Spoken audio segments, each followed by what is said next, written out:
यहाँ पर हम 50 महत्वपूर्ण विकल्प, 50 महत्वपूर्ण एक शब्द में उत्तर और 50 महत्वपूर्ण सत्य असत्य के वीडियो अलग अलग सॉल्व कर चुके हैं। अगर आपको देखना है तो डिस्क्रिप्शन में लिंक है, देख लीजिए। यहाँ पर आज हम इस वीडियो में 50 महत्वपूर्ण सही जोड़ियाँ देखेंगे। तो यहाँ पर भाग 10 हम यहाँ पर सॉल्व करेंगे। ये पहला भाग है यहाँ पर, तो करते हैं इसे हल।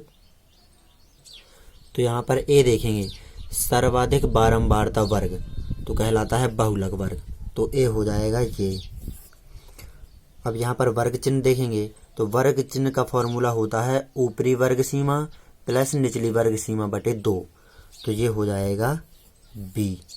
अब यहाँ पर स्पर्श रेखा और वृत्त के उभयनिष्ठ बिंदु को कहते हैं स्पर्श बिंदु, तो ये हो जाएगा सी।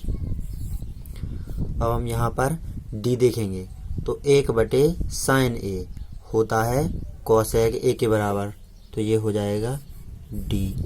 अब यहाँ पर लास्ट बचा ये मूल अवास्तविक, जब व्यक्त कर ऋणात्मक होता है तब होते हैं मूल अवास्तविक, तो ये हो जाएगा ई।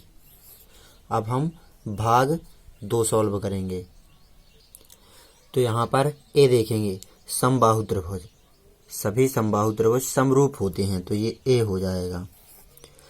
अर्धवृत्त के संगत कोण का मान होता है 180 अंश, तो ये हो जाएगा बी। अब हम यहाँ पर सी देखेंगे, कॉट स्क्वायर ए प्लस 1 होता है कोसेक स्क्वायर ए के बराबर, तो ये हो जाएगा सी। अब यहाँ पर अपरिमेय संख्या देखेंगे तो 3 - √3 ये है अपरिमेय संख्या, तो डी हो गया ये। अब जो लास्ट बचा 1 से अधिक पद, तो ये हो जाएगा बहुपद। अब यहाँ पर हम भाग 3 देखेंगे। तो यहाँ पर ए देखेंगे, अवनमन कोण, दृष्टि रेखा के ऊपर बनता है अवनमन कोण, तो ए हो जाएगा ये। एपी का अंत से एनवां पद, एपी कहलाता है एरिथमेटिक प्रोग्रेशंस यानी कि समांतर श्रेणी, तो समांतर श्रेणी का अंत से एनवां पद का फॉर्मूला होता है ये TN बराबर L माइनस कोष्टक लगा करके N-1 इंटू डी, तो ये हो जाएगा बी। अब सी देखेंगे, साइन थीटा बटे कॉस थीटा बराबर होता है टेन थीटा के, तो ये हो जाएगा सी। अद्वितीय हल, अद्वितीय हल होता है जब रेखाएं प्रतिच्छेदी हों, तो डी हो जाएगा। अब यहाँ पर लास्ट बचा बहुपद जिसमें एक पद हो, तो कहलाता है एक पदी, तो ये हो जाएगा ई। अब हम यहाँ पर भाग 4 हल करेंगे। तो यहाँ पर साइन 30 का मान होता है 1/2, तो ये हो जाएगा ए। कॉस 30 का मान होता है √3/2, तो ये हो जाएगा बी। टेन 30 का मान होता है 1/√3, तो ये हो जाएगा सी। साइन 90 - सी बराबर होता है कॉस सी, तो ये हो जाएगा डी। और जो लास्ट बचा हुआ है ई, ये हो जाएगा यहाँ पर ये √1 - cos स्क्वायर थीटा बराबर होता है साइन थीटा, तो ये हो गया ई। अब हम यहाँ पर भाग 5 सॉल्व करेंगे। तो यहाँ पर cos 0 का मान होता है 1, तो यहाँ पर ए हो जाएगा ये। HCF ज्ञात करना, ये हम ज्ञात करते हैं यूक्लिड विभाजन एल्गोरिथम द्वारा, तो बी हो जाएगा ये। थीटा कोण वाले त्रिज्यखंड के संगत चाप की लंबाई, इसका फॉर्मूला होता है θ/360 गुणा 2πr, तो ये हो जाएगा सी। अब हम यहाँ पर डी देखेंगे, मूल वास्तविक, जब व्यक्त कर धनात्मक होता है तब होते हैं मूल वास्तविक, तो ये हो जाएगा डी।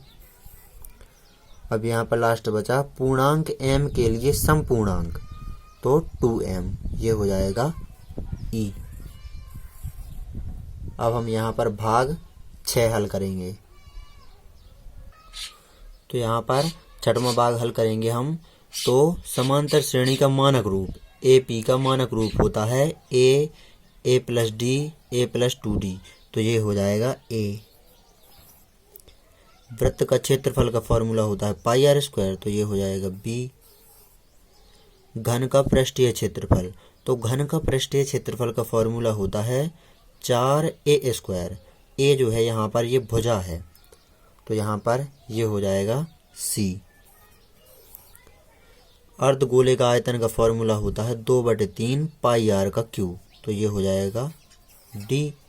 अब लास्ट बचा घनाभ में फलक, ई बचा लास्ट, तो घनाभ में फलकें होती हैं 6, तो ये हो जाएगा ई।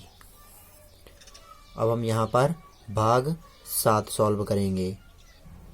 तो यहाँ पर ए देखेंगे हम वृत्त की परिधि, तो वृत्त की परिधि का फॉर्मूला होता है 2 पाई आर, तो ये हो जाएगा ए।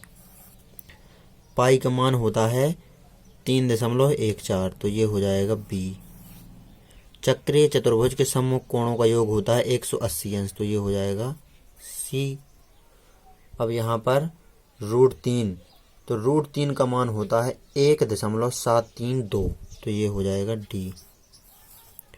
लास्ट बचा सिर झुकाने पर अवनमन कोण बनता है, तो ये हो जाएगा ई। अब हम यहाँ पर भाग 8 हल करेंगे। तो यहाँ पर 8वां भाग हम हल कर रहे हैं। तो ए देखेंगे, तो किसी बिंदु की y अक्ष से दूरी, तो ये कहलाता है भुज, तो ये हो गया। अब बी देखेंगे, x अक्ष पर किसी बिंदु के निर्देशांक, तो x, 0, तो ये हो जाएगा बी। अब सी देखेंगे, किसी बिंदु की x अक्ष से दूरी, तो ये कहलाता है कोटि, तो ये हो जाएगा सी। अब यहाँ पर डी देखेंगे, तो y अक्ष पर किसी बिंदु के निर्देशांक, तो 0, y होते हैं, तो ये हो जाएगा डी। अब यहाँ पर लास्ट बचा हुआ है ई, निर्देशांक ज्यामिति का उपयोग होता है समुद्री परिवहन में, तो ये हो जाएगा ई। अब हम यहाँ पर भाग 9 करेंगे हल। तो यहाँ पर 9वां भाग देखेंगे हम, तो समान कोणिक त्रिभुज, तो संगत भुजाओं का अनुपात सदैव समान होता है, तो ये हो जाएगा ए।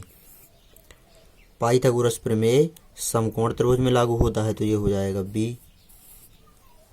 समकोण त्रिभुज में सबसे बड़ी भुजा होती है कर्ण, तो ये हो जाएगा सी। त्रिभुज के तीनों अंतः कोणों का योग होता है 180 अंश, तो ये हो जाएगा डी। अब यहाँ पर लास्ट बचा समबाहु त्रिभुज का प्रत्येक कोण 60 अंश का होता है, ये हमें पता है, तो ये हो जाएगा ई। अब हम भाग 10 करेंगे हल। तो यहाँ पर 10वां भाग देखेंगे हम, तो विविक्त कर, इसका फॉर्मूला होता है b² - 4ac, तो ये हो जाएगा ए। अब यहाँ पर x² - 9x = 0 हो, तो x का मान होगा 9, 0, ये हो जाएगा b। b² - 4ac बड़ा हो 0 से, तब होते हैं मूल वास्तविक एवं असमान, तो ये हो जाएगा सी। डी, प्रायिकता की किताब लिखी थी सर्वप्रथम जे कार्डन ने, तो ये हो जाएगा डी। एक सिक्के में कुल परिणाम होते हैं 2, हेड और टेल, तो ये हो जाएगा ई। इस प्रकार आपको ये कुछ महत्वपूर्ण सही जोड़ियां हैं, इन्हें देख लेना है, हल कर लेना है और स्क्रीनशॉट ले लेना है। और अगर आपने 50 महत्वपूर्ण विकल्पों वाली वीडियो, 50 महत्वपूर्ण एक शब्द में उत्तर वाली वीडियो और 50 महत्वपूर्ण सत्य असत्य वाली वीडियो नहीं देखी है, तो डिस्क्रिप्शन में लिंक है, देख लेना।